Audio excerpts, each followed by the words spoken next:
When your baby is born, one of the first things everyone asks is how much does he weigh?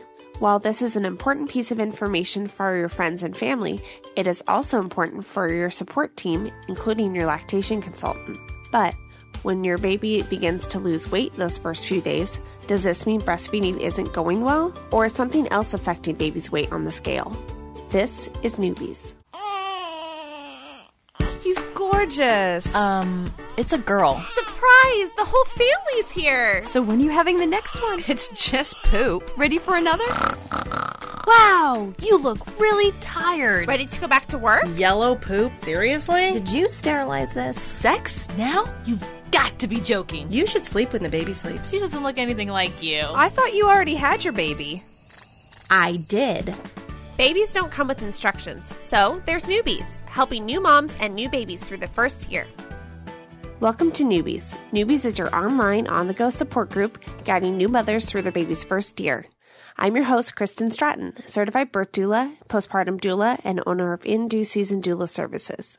If you haven't already, be sure to visit our website at newmommymedia.com and subscribe to our weekly newsletter. You can also subscribe to our show through iTunes, so you'll automatically get new episodes when they're released. Here's Sunny with details on how you can get involved with Newbies.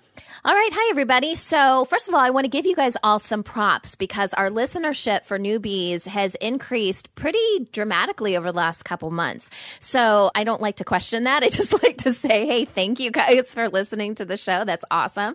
And with more and more people listening, we also are looking for you guys to get involved in the show because we believe this is your show and you should be part of this. So you always have an opportunity to join our shows and be a parent on our show and contribute that way. And so the best way to do that is head over to our website at newmommymedia.com and you'll see some banners and stuff that promote the fact that we're always looking for parents to be part of our show. Click the banner. There's a quick online form that you can fill out. You can also join our closed Facebook group where we post all of our topics and our times. And we really want you to get involved. It's really easy. You can record straight from your home computer. And yeah, we're just trying to get more and more people involved with the show. So that's one way you can get involved. Another way is through our segments that we do on the show. And one of those segments is 5-minute birth stories.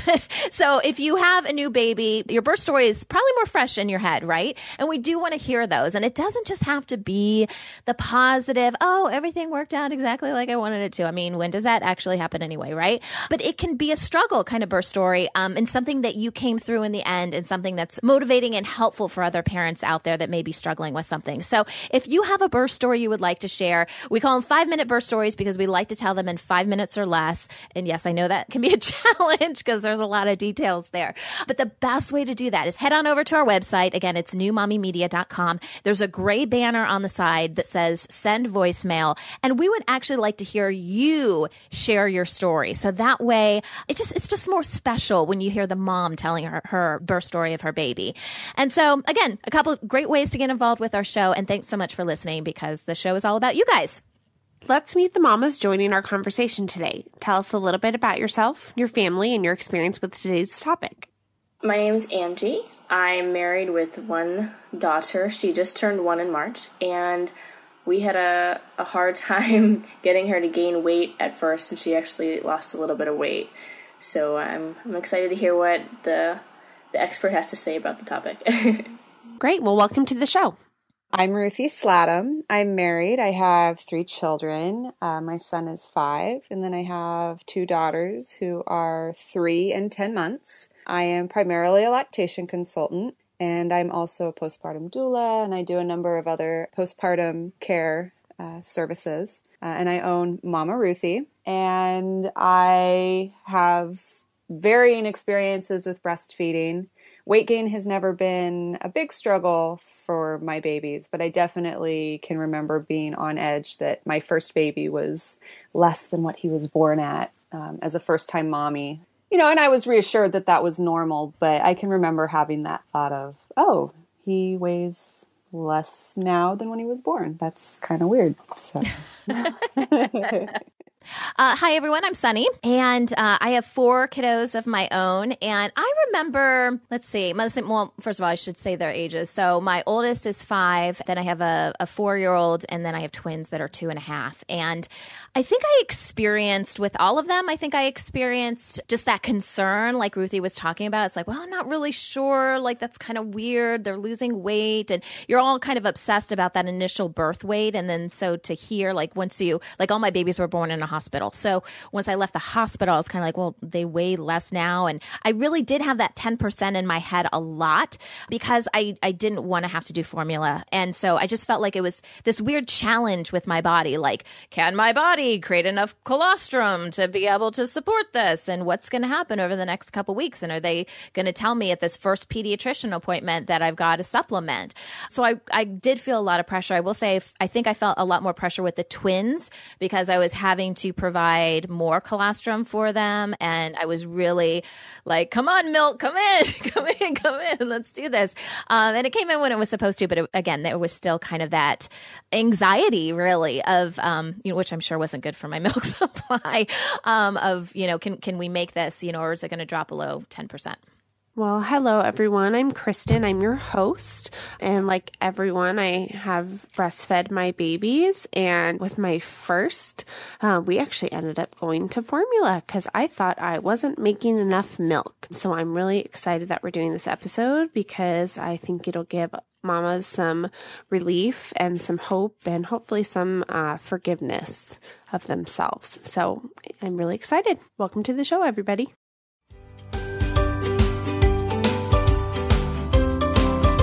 All right, so before we dive into our main topic today, we're going to talk about a news headline that I found. This is a positive headline. I love sharing good positive stories, and it involves an airline. You guys may have heard of JetBlue in the past. So JetBlue has kind of turned this whole concept of babies crying on an airplane, it's kind of turned it on its head because, when we have little kids, I think most parents are like cringing about the idea of even taking one baby on an airplane, right? You're just like, especially if you're a brand new parent, you're like, I don't know what's going to happen. I remember my husband and I were like, should we buy like Starbucks gift cards to give to people when this happens? Like, I don't know. Like I don't know about you guys, but before I had kids, I was one of those people that rolled my eyes every time a baby cried and I just didn't get it. But now that you're a parent, you're on the other side of the equation. And so JetBlue for one flight, so I have to, kind of preface it with this. One flight, they said to everyone, they said, okay, when you hear a baby cry, you're going to get 25% off your next JetBlue flight. Now, this particular article I'm looking at now, it says, okay, flight 213 from New York to Long Beach, California. So this is across the United States. This is a long flight, right? So everyone's kind of on edge just in general because it's multiple hours, right? And so this article doesn't actually say if they got to 100%, but I would imagine that in, a flight that long, that people would hear babies cry more than 4 times. So I'm assuming everybody got a free flight out of this. And I'm not sure if it was kind of staged as kind of a marketing thing because there's certainly nothing that says that they're going to continue with this. And I'm sure they've got a lot of coverage of this. So who knows the ulterior motive here, but it was certainly a good thing for all of the parents. I'm sure all the parents on that flight with their babies were like, oh, good. We don't have to worry about this. And it says in this article that whenever a baby cried, that everyone would actually cheer, which, come on, you don't get on flights, right? So wanted to see what you guys thought about this. Is it just kind of a marketing move for JetBlue? Did they really have the right intentions with this? Does it really matter? Because people got free flights. So, Kristen, what do you think? Oh, I love this. I think, it was brilliant marketing, first of all. Right. And then secondly, it kind of reminds me of like when you go to a restaurant and, at some places, if a waiter drops a plate and it breaks, they go, woo, they cheer. I like that they were kind of embracing like, hey, this is an inevitability when you're flying on a plane with kids. They don't understand. Their ears hurt. They don't know how to pop them.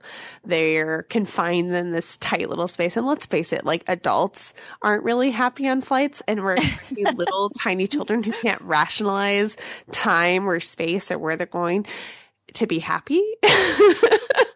So I like that they're embracing the fact that, hey, we're all on this flight together. Let's just help each other out rather than being the grumpy curmudgeon that just grumbles every time a baby is unhappy. So yeah, way to go, JetBlue. Yeah. Angie, what do you think? As a mom that has a younger baby, what do you think? If you went on a JetBlue flight and they're like, hey, every time a baby cries, 25% off, what do you think about that? I would have liked to be on that flight, honestly. Yeah, because I've taken 3 flights with my baby so far, and each time it's stressful because I think if she starts to cry, people will get angry, and so I'm constantly nursing her to keep her quiet. And so I think if JetBlue did this all the time, it would make me a little less stressed as the mom, and maybe do the same thing for other moms too. Calm everyone down. Right. They might go bankrupt if they did this all the time, but I like the idea. I mean, I think marketing wise, it could even work to say, hey, we're going to pick random flights. That way you don't even know. You don't know if you're going to get, I mean, I think that's actually, JetBlue, if you're listening, that's actually a really smart marketing move. Ruthie, what do you think? I'd be pinching my baby no, I'm joking. Free flights for everybody. No, I think it's nice. I do think that, I think it could be a nice thing. I like the, randomized thing of, you're one of our 3 flights this month that if our babies are upset, you do this. I think in the long run, I can't imagine from a business point of view that that's going to be good for them purely monetarily. But having some little thing of free wine for everybody who has, right. If we have a baby crying for a certain amount of time, or I don't know. Right. But yeah. I think that the gesture is nice. Free wine for the parents. Right. Who have to deal with the baby crying. Yeah. Right. I like the idea. So. Yeah. I like the idea of some sort of perk. I mean, I realize the free flight thing can be, pretty costly, but I don't even know what they give away free now. Maybe like free Wi-Fi, free something, whatever, movies that they're playing that, they charge for or whatever. So just some ideas out there. We'll go ahead and we'll post a link. If you guys haven't seen it, we'll post it to our Facebook page so you can check it out.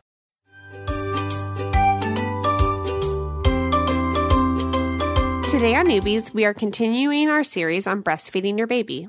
Our expert is clinical lactation specialist, postpartum doula, and owner of Mama Ruthie in San Diego, California, Ruthie Slattum. Thank you for joining us, Ruthie, and welcome to the show. Thank you for having me. I'm excited to be your expert this time. Yeah, Ruthie has been on our show as a panelist, so it's nice to be on the other side of the table, huh? A little unnerving, but it'll be fun. So, Ruthie, please explain why birth weight and breastfeeding are related. It's definitely related. It's that first marker that care providers are using to monitor weight gain. It is normal for babies to lose some weight after birth. It's expected. Every baby loses weight after birth. It's just a matter of how much weight is lost and when does it become a concern. Day 4 is usually the lowest weight for any baby, and it tends to coincide with that period right before mom's mature milk comes in. It is frustrating as a lactation consultant to hear, oh, my milk didn't come in until day, 5 or 6, and, my baby was starving, and so I had to give formula, and it's, there was, we already have milk. Our bodies in the 3rd trimester are already generating colostrum, which is a milk. It is your baby's perfect first food. So there is that misconception with the term milk coming in, where it's like, well, your mature milk, which has, there's more volumes of it, and it's, what sustains an older baby. But when your baby is born, their stomach is tiny. It only holds about 5 milliliters or a little bit more than 5 milliliters in the first couple of days. So your baby only needs minute amounts of milk. And I encourage new moms or expectant moms to take one of those little syringes that you use for medicine and do 5 milliliters and squirt that into a bottle that you would pump into and see how much milk your baby actually needs when they're brand new. And then by the time they're 10 days old, it's about the size of a ping pong ball. And that's 1.5 ounces-ish. So your baby, that frustration is, my baby was nursing constantly and I just felt like they were starving and, all they wanted to do was nurse. And it's like, well, they need that. They need smaller, more frequent feedings in that first week because their stomach can only hold so much. And that, again, is very much normal. And then as far as like birth weight very specifically is concerned, they do like your baby's birth weight to be back up by 2 weeks. That's kind of the standard. And a lot of pediatricians will inadvertently panic moms where it's like, oh, my baby's 2 weeks old and they're not back up to birth weight yet. But there's a lot of circumstances surrounding a baby's birth that may lead to inflated birth weight. And you really have until 3 weeks before it's a major concern. And there's all kinds of different reasons why that may or may not happen. So we always hear about this 10%. So what is significant about losing 10% or more of baby's birth weight when evaluating the breastfeeding relationship with mom? So when I'm evaluating a breastfeeding relationship as a lactation consultant and we're looking at weights, I can, sit down and do the math and we can look. And it's, again, a guideline. Up until 10%, there's not necessarily something wrong. But after you kind of tip over that 10%, it does become more serious as far as addressing what's going on. It could be, the baby is just not nursing frequently enough. It could be the baby is not transferring well. So even though they only need, like I said, 5 milliliters in a feeding, they, for, numerous reasons, maybe are not getting that. But it's, it also depends on the size of the baby. If you have a smaller baby, them losing, half a pound is going to be a bigger deal than if it's, like an 8 or a 9 pound baby. So, sorry. Oh, I'm so sorry. My chicken was doing something really weird outside my window and it threw me completely off. I am so sorry. I love that you have a chicken. Well, and her name is Kevin. So my brain is like, what is Kevin doing? So sorry. And she's a ridiculous looking chicken. She has this poof on top of her head. So I am so sorry. That was used by the chicken. Please leave in the chicken. What was I saying? Yeah, so we're 10% weight loss. So after day 4, infants really should start gaining weight again. And yes. So Ruthie, what are some of the anatomical issues which can cause weight loss in those first few days? That's such a loaded question. Because I know, I was like, oh, mean old Kristen coming up with these questions. Because anatomical issues, true anatomical issues that lead to an extremely poor or even no breastfeeding relationship are extremely rare. Most issues that are leading to infant weight loss are going to be mismanagement of the breastfeeding relationship, and usually that's the latch. So there are anatomical issues that can create challenges with a latch. I'm sure every mom has heard about tongue tie or lip tie, and not to discount that can truly be an issue and a genuine challenge for many, many people, many moms that are dealing with a breastfeeding infant. It's over blamed for being the reason. I personally have had both my girls had lip tie and tongue tie issues, and my older daughter, we did not do any kind of like surgical address. We didn't do the frenectomy, the clipping the tie at all. And I was absolutely able to manage her latch with some tricks I had a friend who was a lactation consultant. I was not a lactation consultant at that point. And it was actually through the course of me taking my classes that I figured out that she had a lip tie. It was pretty serious too. So it can be an issue, but you put it up on a Facebook mom group and everybody's first question is, have you been checked for lip tie? Have you been checked for lip tie? Have you been checked for tongue tie? And again, it absolutely can be the cause, but you really need to go and see a lactation consultant before you can really blame that. Because if everybody lips up their lip, you're going to have a frenulum. Everybody has one. And even if a baby has a pretty obvious frenulum, it's not necessarily going to impact breastfeeding. It can, but how is the range of motion? How is the baby's lip position during latch? There's so many more factors into going into it than the fact that you can actually see a frenulum, whether that's on the lip or underneath the tongue. And then, that is so manageable most of the time if it's caught early on. It's definitely something to be aware of, but I wouldn't look into it or dwell on it unless there's a reason to. I would address the baby's latch first before you jump to blaming their tongue or their lip. And then a palate can also be an issue if you have a baby that has a high palate, and that tends to go hand in hand with a lip tie or a tongue tie. They're both midline issues. And that impacts where the nipple hits the palate when you're breastfeeding, and it can be really painful. So again, there are tips and tricks with working with a lactation consultant to help moms address that if it is an issue. And then moms too can have, sometimes nipples can cause issues.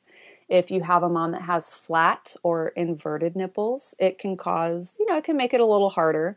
But babies have been breastfeeding for hundreds, thousands of years, obviously. And, a baby doesn't know that nipple isn't, quote unquote, perfect.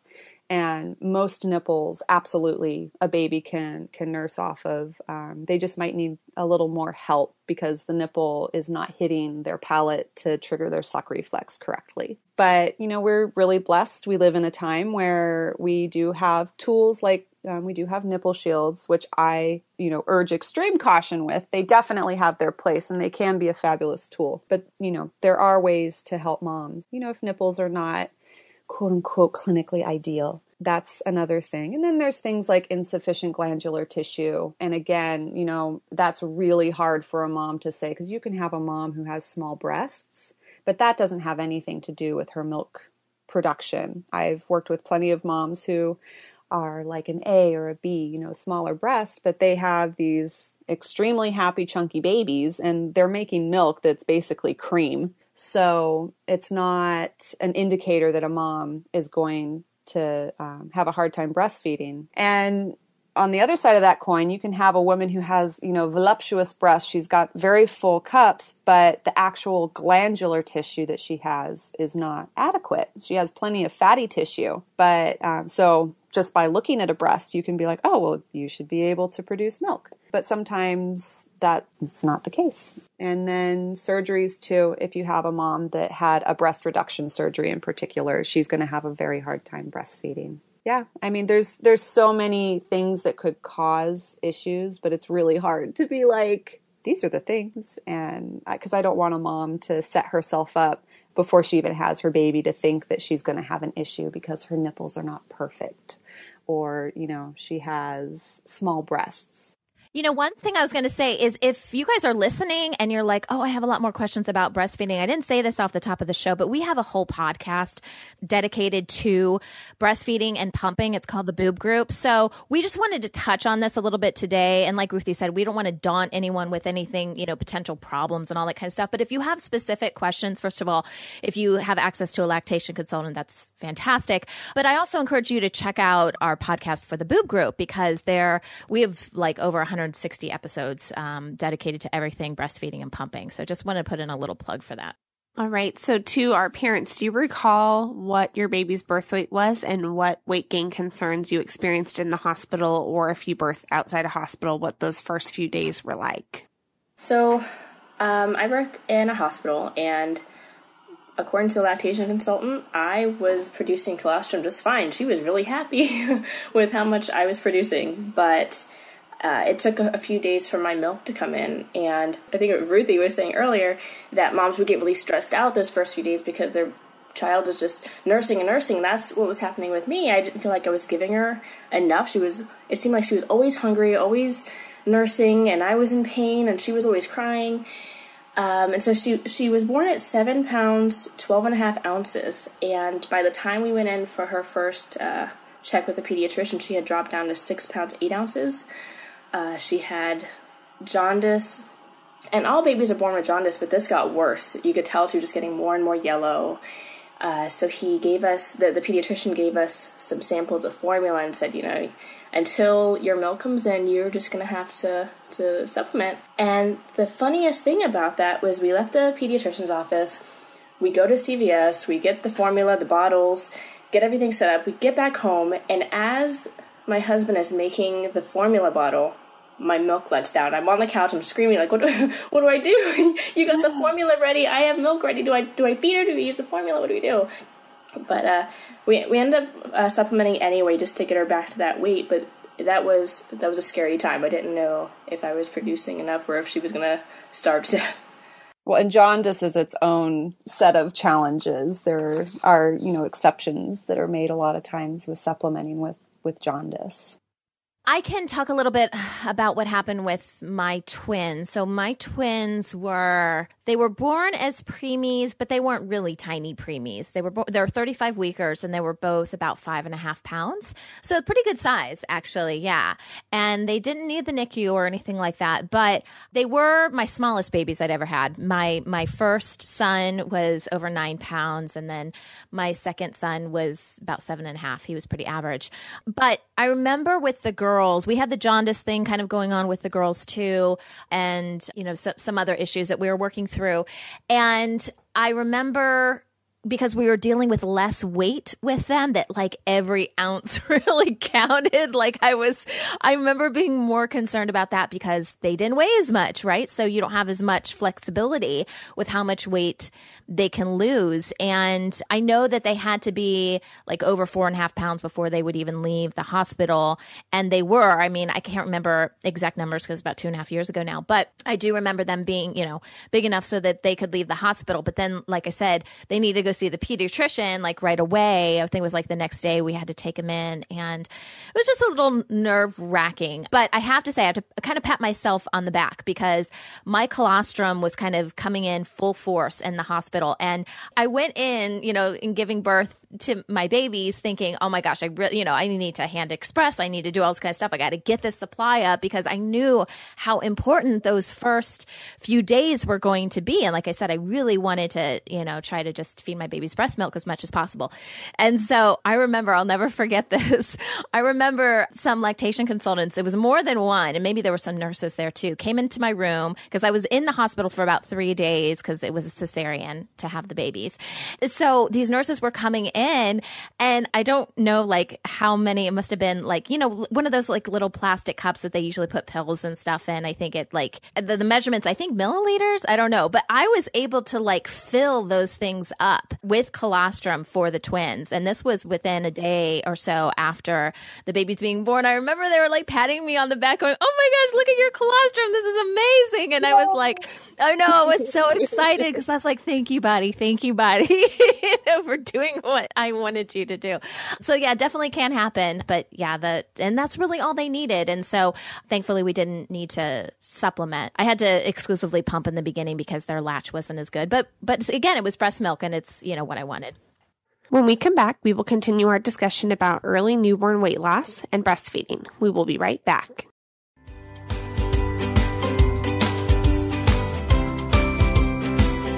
Welcome back to the show. We are talking with clinical lactation specialist Ruthie Slattum. Ruthie, can medications or fluids that a mother receives in labor or in preparation for a cesarean birth affect baby's birth weight and therefore be perceived as weight loss later on? Absolutely. So the biggest culprit typically is IV, and women don't realize when you get an IV, when we're in labor, if we, like, let's say a mom has like a 12-hour labor and you go in and you're on an IV fluid for, let's say, 8 hours, then that's 8 hours of a lot of fluid in your body. So when, a lot of moms will notice when they leave the hospital, they're kind of puffy. They got like some edema going on. And then over the next couple of days, it really goes down and they drop a ton of water weight. Well, same thing happens with our babies. So we have babies that, and especially if it was a long labor, I always ask a mom who has weight loss concerns, how long she was on an IV for.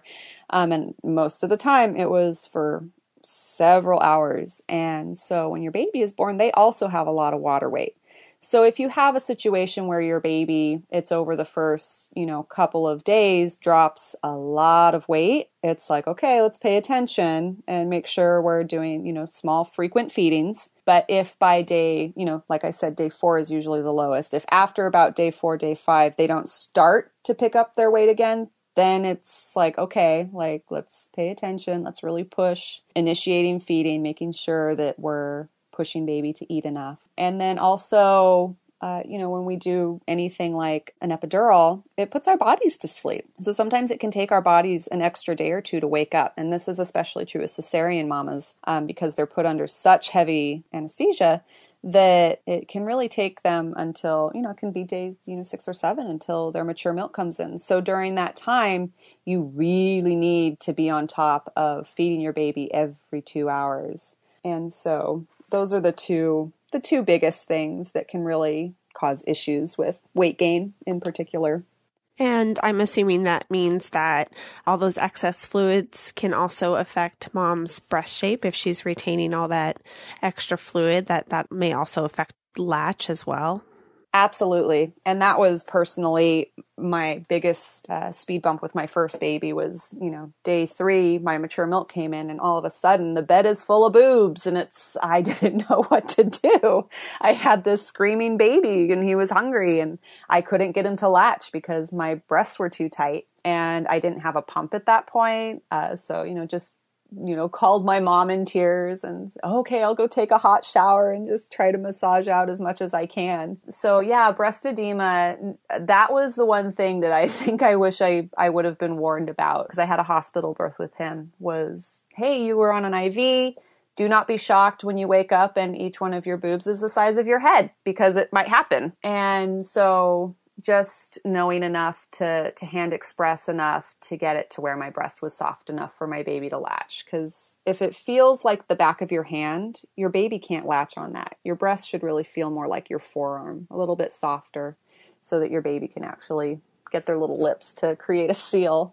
Yeah, and you know what you were sharing, Ruthie? I totally remember that when my milk came in. I had a C-section with my first, and so I, of course, was full of fluid from IV. And then also my milk came in actually pretty quickly within probably 48 hours, considering I had a C-section.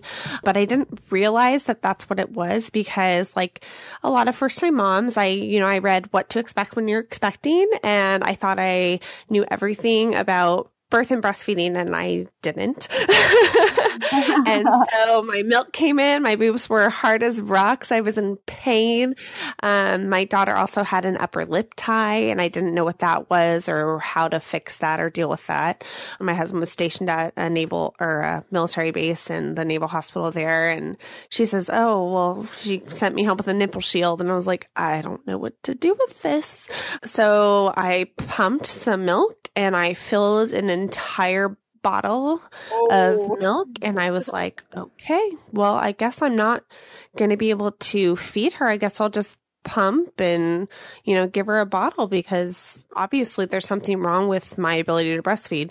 And then, of course, because I didn't know how to pump properly, my milk supply quickly dwindled, and we ended up supplementing with formula, which I kicked myself for many, many years over until I had my boys, who I successfully breastfed for a long time. And stress, I didn't realize stress was such a component to milk supply and, getting baby to gain weight those first few days and weeks, because my husband was deploying 4 weeks after I had my baby. So I just had a C-section. My husband was leaving. We were in the process of moving. I didn't know how to breastfeed properly, so I thought it wasn't me. So all the moms listening out there, just know that, be gentle, be kind with yourself, because there's so many things that just affect our milk supply. And when someone comes up to you like they did to me and said, oh, well, your baby dropped to 11% of their birth weight. They lost that. So, maybe breastfeeding is just not right for you. Just forgive yourself. It's not always your fault. And sometimes we're just doing the best we can with the information we have at the time. And, we just love our babies, and that's all we can do. So Ruthie, to that point, for the parents who choose to or who need to use formula, what can they do to facilitate a healing breastfeeding or bonding relationship while they work on the latch? There are alternatives. So if let's say your pediatrician is, your baby is, let's say 5 days old and they're not gaining weight as fast as the pediatrician would like, or, there is something like jaundice going on, which can, make a baby really sleepy, which following their cues is not good because they won't wake up. So you need to, create your own. But, so if someone is saying, hey, weight is a concern, we should consider supplementing, be like, okay, well, can I increase my feedings? Can I pump in between my feedings and supplement with breast milk? So if your supply is not an issue, that is a really great option. And then you can supplement at the breast with this really handy dandy little tube called a supplemental nursing system, an SNS, which is basically like a straw. So you can put your baby to your breast and then slip this little tube in between their lips and put the other end in a bottle. And then you can guarantee that they're getting a certain amount of calories, being like, okay, well, I know they at least got 15 milliliters or, depending on the age. And I know they at least got an ounce. So that can be really great. And you can also use that same thing with formula if your supply is an issue. And there are instances where formula is completely appropriate. And you can use a supplemental nursing system with that too while you work on baby's latch and get it up to date. Lactations consultants will prefer to use a bottle because there is a genuine weight concern, and that is the quickest way to get calories into a baby. They do have their place, but it really should be, used with caution and working with a lactation consultant. And it's really great if you're having concerns with breastfeeding and your pediatrician is making suggestions that you're not happy about. Say, can I be referred to a lactation consultant? Because pediatricians, they have to know so much about everything that a lot of times they're not as current on breastfeeding as they should be. And that's, there's so much that they need to know. So asking for a specialist, if you're having challenges with that is really important to do. Well, thank you so much, Ruthie, and our wonderful parents for joining us today in our discussion about early newborn weight loss and breastfeeding. And for our Newbies Club members, our conversation will continue after the end of this show, as Ruthie will discuss about the colostrum and how it is designed to sustain your baby. For more information about the Newbies Club, please visit our website at newmommymedia.com.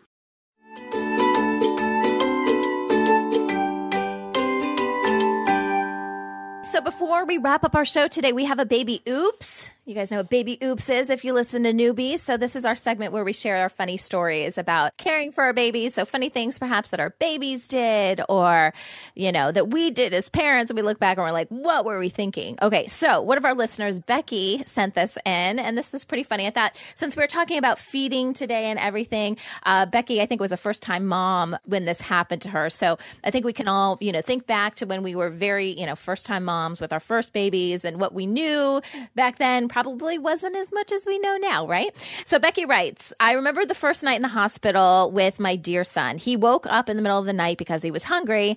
I had no clue. I had changed him. I gave him a pacifier. It didn't work. I was sleepy and I wanted to go back to sleep. I tried to rock the carrier. They rolled him in just to soothe him. That didn't work. A nurse had to come in and tell me that he was hungry and I needed to nurse him. LOL. She said, I was 20. I was never told that they wake up at all hours to feed throughout the night. So I just thought that was kind of funny because we're thinking as moms, first of all, we're sleep deprived, right? And we're thinking, okay, I've changed the diaper. I've cuddled with my baby. I've done all this kind of stuff. And then we forget, oh yeah, they kind of need to eat and keep up that 10% of body weight, right? So Becky, thanks so much for sending this in and admitting your baby oops. We really do appreciate it.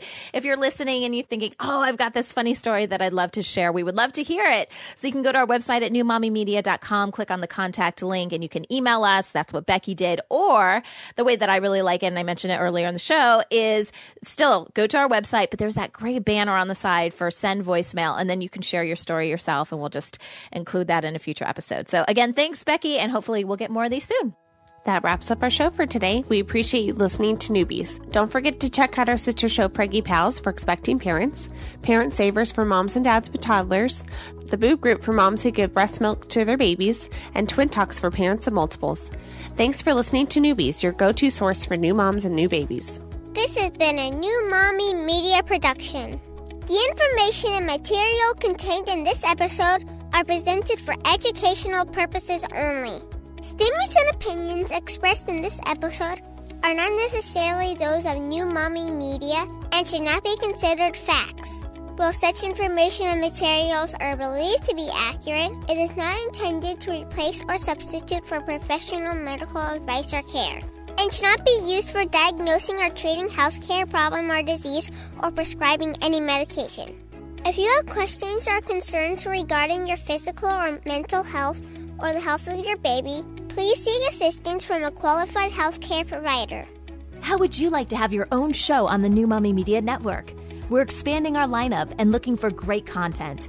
If you're a business or organization interested in learning more about our co-branded podcasts, visit our website at newmommymedia.com.